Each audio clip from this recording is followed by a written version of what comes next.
तो मेरा नमस्कार। सभी को रक्षाबंधन की बहुत बहुत शुभकामनाएं, बधाई। आज एक पारंपरिक और बहुत प्राचीन पिया मेहंदी लियाकर कजरी सुनाने जा रहे हैं, तो सुनिए।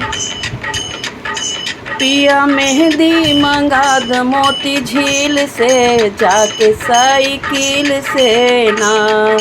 पिया मेहंदी लिया द मोती झील से, जाके साइकिल से ना। पिया मेहंदी लिया द मोती झील से, जाके साइकिल से ना। साइकिल से हो पिया, साइकिल से ना।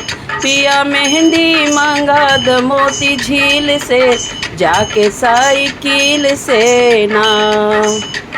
पिया मेहंदी ले आओ, छोटी ननदी से पिसाओ।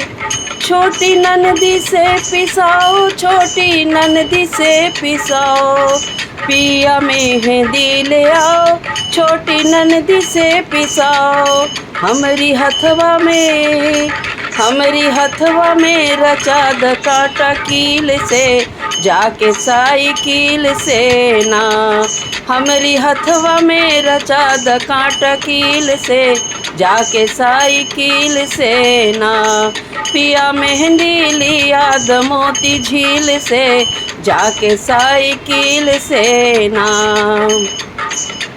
इहे सावनी बयार मान बतिया हमार। इहे सावनी बयार मान बतिया हमार।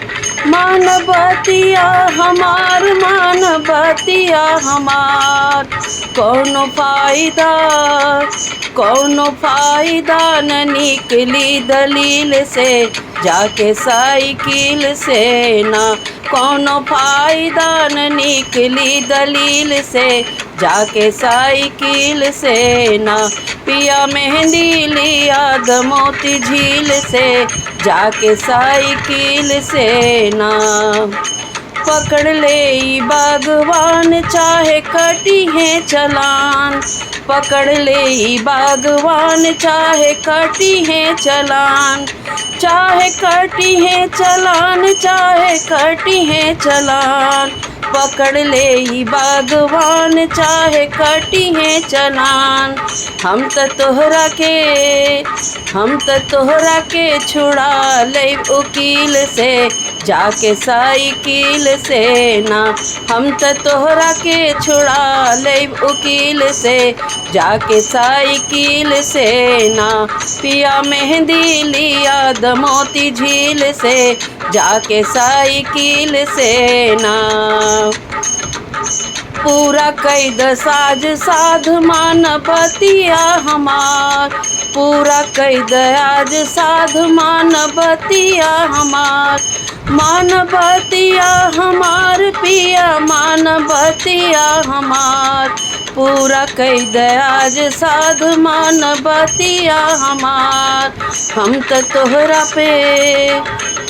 तोहरा पे जानी छावर कैली दिल से, जाके साइकिल से ना। हम तो तोहरा पे जानी छावर कैली दिल से, जाके साइकिल से ना। पिया मेहंदी लिया द मोती झील से, जाके साइकिल से ना। नमस्कार सबको।